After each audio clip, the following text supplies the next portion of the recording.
Alright, so here's my caster mound. And it doesn't look like I got anything. This trap was completely buried in sand. I wasn't 100% sure this one was going to work. It's out on a point.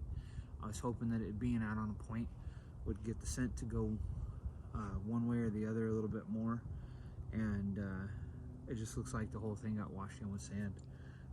So we're going to go ahead and pull this one and move on down the line.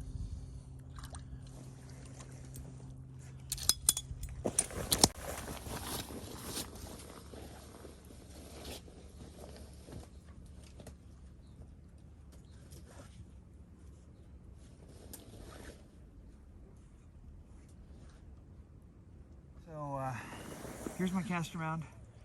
It is completely squashed, and my cable looks like it's messed up pretty bad. So I think we got a beaver, possibly a raccoon.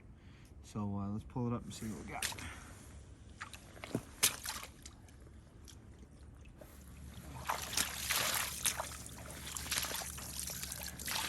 All right, well, there's my boar coon. Doesn't look like much, really wet, so he's not gonna really look like anything. Definitely tell he's been fighting.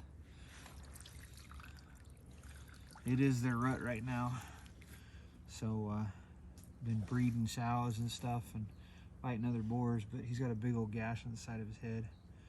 So we'll get him packed in the boat and move on down.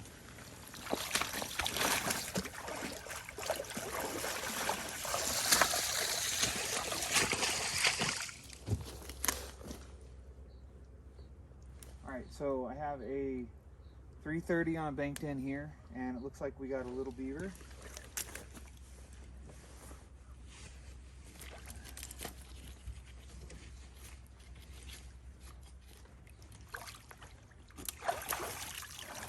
Caught him in the back.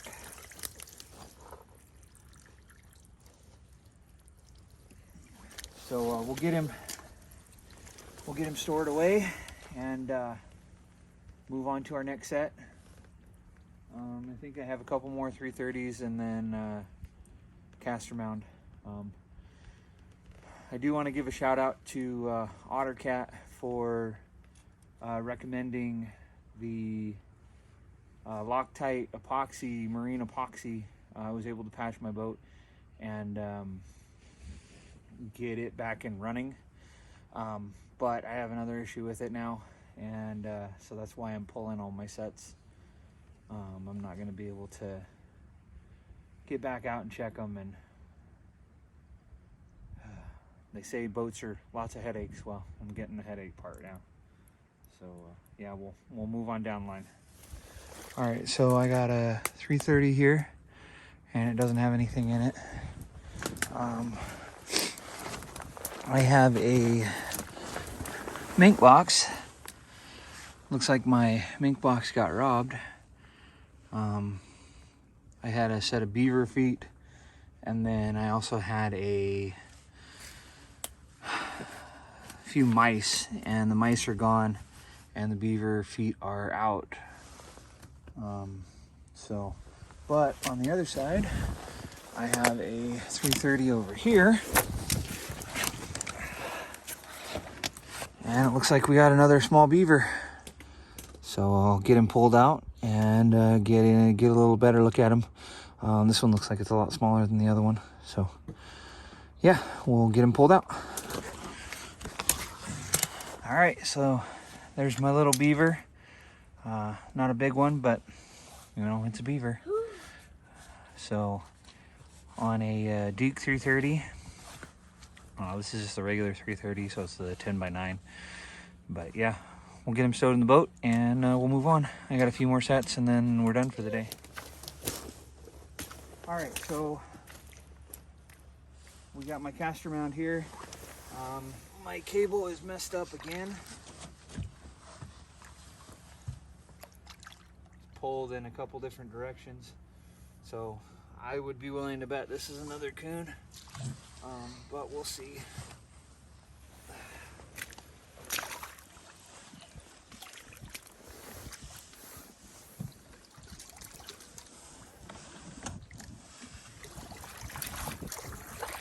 Yeah.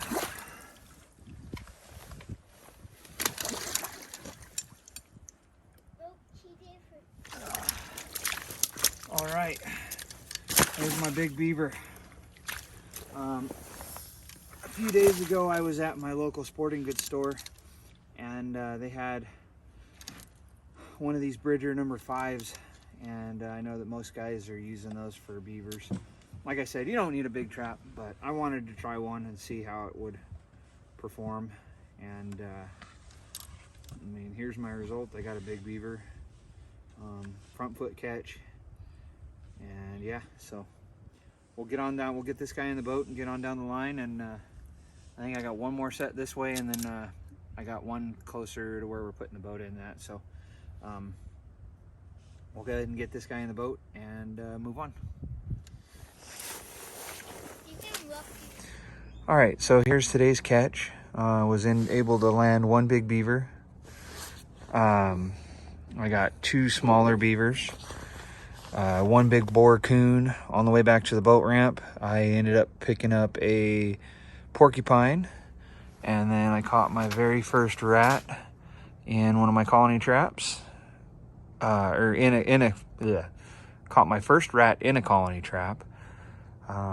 It's the very first time I've ever set them out, and yeah, I'm happy I was able to pick one up. So I'll be setting traps probably tomorrow or the next day, just so I can pick up, just not with the boat. So I'll be doing it from land. So yeah, we'll get back at it, and hope you guys liked the video, and leave me a comment, you know, kind of what you guys would do differently, or, you know, just let me know. Appreciate the time, and you guys have a great day.